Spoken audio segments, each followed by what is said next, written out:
मैत्रिणींनो, kitchen story मध्ये तुम्हा सर्वांचं मनापासून स्वागत आहे। आज आपण बनवणार आहे हादग्याची भाजी बनवणार आहे। तर बघा इकडे हादगा घेतलेला आहे मी।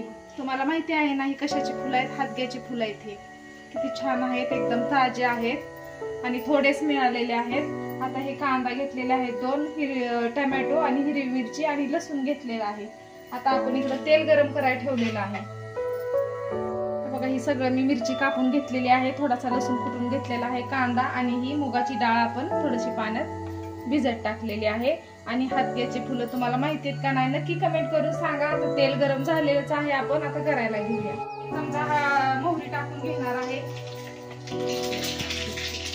जिरे टाकलेले आहेत आणि बघा ही मी लसूण टाकणार आहे। मस्त अशी छान आपल्याला हादग्याची भाजी बनवायची आहे। तुम्ही खाल्ले का नाही हादगे कधी नक्की मला कमेंट करून सांगा।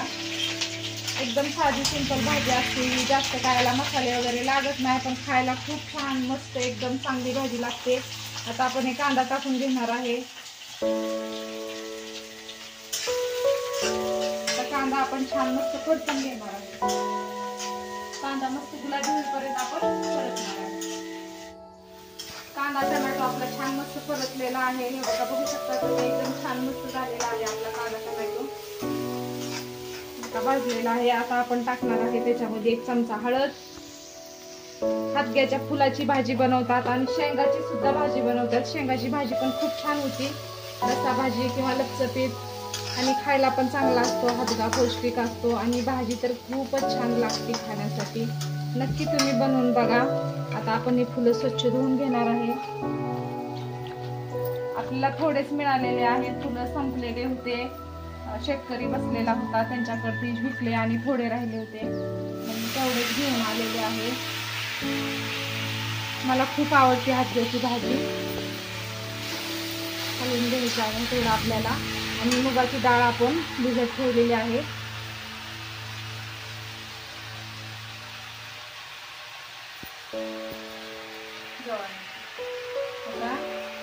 ही डाळ टाकून घ्यायची आहे। माहिती पण नसेल कुणाकुणाला हादगा काय असतो, कारण नाव पण वेगळं असतं, वेगळ्या गावाच्या हादग्याच्या फुलांचं पण नाव वेगळं असतं। मस्त ह्याला छान परतून घ्यायचं आहे। बघा किती छान मस्त कलर पण किती छान आलेला आहे। अजून थोडीशी शिजायची आहे ही भाजी। बघा कढईमध्ये पडल्या एकदम मस्त भाजी शिजलेली आहे। बघा आता ह्याला आपल्याला मस्त अशी 5 मिनिट झाकून ठेवायचं आहे। लगेच 2 मिनिटात पाणी वगैरे काहीच टाकायचं नाही, भाजी एकदम छान मस्त आपली तयार होणार आहे। आता एक ताट आपण ह्याच्यावर झाकून ठेवणार आहे फक्त 5 मिनिटासाठी। मीठ राहिलं होतं आपलं, बोलता बोलता मीठ विसरलं होतं। तसं मी मीठ टाकलं होतं टोमॅटो मध्येही, पण मी अजून थोडंसं मीठ टाकणार आहे, कारण ही फुलं खूपच बारीक छोटे होतात, थोडी होती भाजी, आपलं मीठ जास्त होईल। हे बघा एकदम छान मस्त शिजलेलीच आहे भाजी आपली। आता आपण तरी त्याला 5 मिनिट झाकून ठेवणार आहे।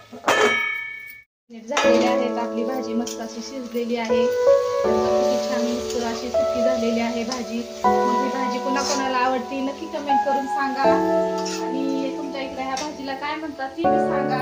आवडली असेल तर एक लाईक करा, माझ्या चॅनलवर नवीन असेल तर चॅनलला सबस्क्राईब करा। हा माझा व्हिडिओ बघितल्यामुळे